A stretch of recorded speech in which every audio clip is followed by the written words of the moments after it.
ইউরিনে ফেনা দেখছেন?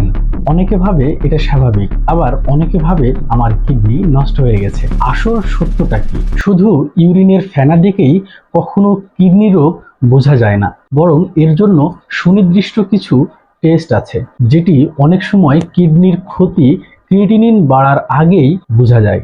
আজকের ভিডিওটি শেষ পর্যন্ত দেখুন, কারণ শেষের তথ্যটি জানলে আপনি এবং আপনার পরিবারের কারো কিডনির বড় কোনো ক্ষতির আগেই এই পরীক্ষাটি করিয়ে নিতে পারবেন। প্রথমেই একটি বিষয় ক্লিয়ার করে দিই, সেটি হলো ইউরিনের ফেনা মানেই সবসময় যে প্রোটিন বা অ্যালবুমিন যাচ্ছে, বিষয়টা কিন্তু তা না।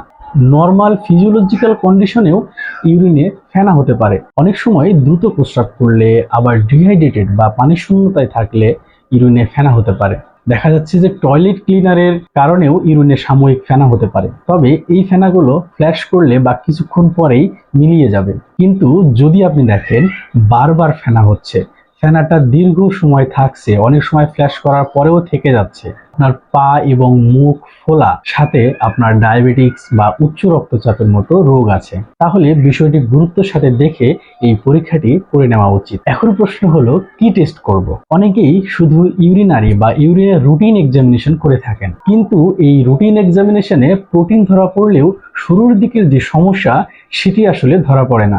যদি ডাক্তার সন্দেহ করে যে আপনার কিডনি রোগ শুরু হয়েছে, তখন এটি আরো কনফার্মেশনের জন্য আরো নির্ভুল কিছু পরীক্ষা করতে দেয়, যেমন ইউরিন অ্যালবুমিন ক্রিয়েটিনিন রেশিও বা ইউএসিআর। এই টেস্টটি ইউরিন দিয়ে যদি খুবই অল্প পরিমাণের অ্যালবুমিনও লিক হয়, তাহলে এই টেস্টে ধরা পড়ে। বিশেষ করে যাদের ডায়াবেটিক্স আছে এবং উচ্চ রক্তচাপ আছে, তাদের কিডনি রোগের একদম প্রাথমিক পর্যায়ে শনাক্ত করার জন্য এই টেস্টটি অত্যন্ত গুরুত্বপূর্ণ। আরেকটি পরীক্ষা হলো urine protein creatinine ratio, PCR. এই টেস্টে ইউরিনের টোটাল প্রোটিন নির্ণয় করা হয়। এর পাশাপাশি ক্রিয়েটিনিন উইথ ইজিএফআর টেস্টও করা হয়। ইজিএফআর টেস্ট করলে আপনি কিডনির কি পরিমাণ ফিল্টার করতে পারছে, মানে কিডনির কার্যক্ষমতাটা কত পার্সেন্ট আছে বা কত পার্সেন্ট কমে গেছে, এটি বুঝতে পারবেন। কখনো কখনো চিকিৎসার সুবিধার্থে ডাক্তার আপনাকে কিডনির আল্ট্রাসোনোগ্রামও দিতে পারে। এখন আপনাকে একটি মজার বিষয় শেয়ার করি, সেটি হলো অনেকে ভাবে আমার ক্রিয়েটিনিন তো নর্মাল, তাই আমার কিডনি ঠিক আছে।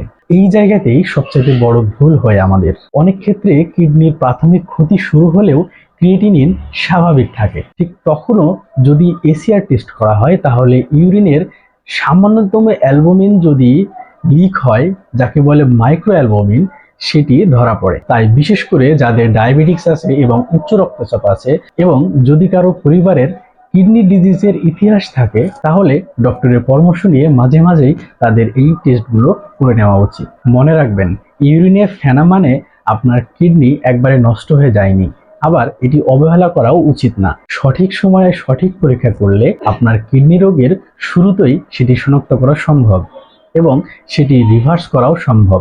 কিন্তু ড্যামেজ একবারে শুরু হয়ে গেলে তখন সেটা রিভার্স করা অনেক কঠিন হয়ে যায়। আপনার কি কখনো ইউরিনে ফেনা হয়েছে? কমেন্টস করতে পারেন, অথবা এই বিষয়ে আপনার যদি কোনো প্রশ্ন থাকে সেটিও কমেন্টস করতে পারেন। আমি সেটার অ্যান্সার করবো ইনশাআল্লাহ। এবং ভিডিওটি বেশি বেশি শেয়ার করুন, বিশেষ করে এমন কারোর সাথে শেয়ার করবেন যার ডায়াবেটিক্স বা উচ্চ রক্তচাপ আছে, তাহলে সে একটু সচেতন হতে পারবে। স্বাস্থ্য বিষয়ক বিজ্ঞান ভিত্তিক আলোচনা জানতে আমাদের ফেসবুক পেজটি ফলো করতে ভুলবেন না। দেখা হবে পরবর্তী কোনো ভিডিওতে। সে পর্যন্ত সবাই ভালো থাকুন, সুস্থ থাকুন। আপনার সুস্বাস্থ্য কামনা করছি। আল্লাহ হাফেজ।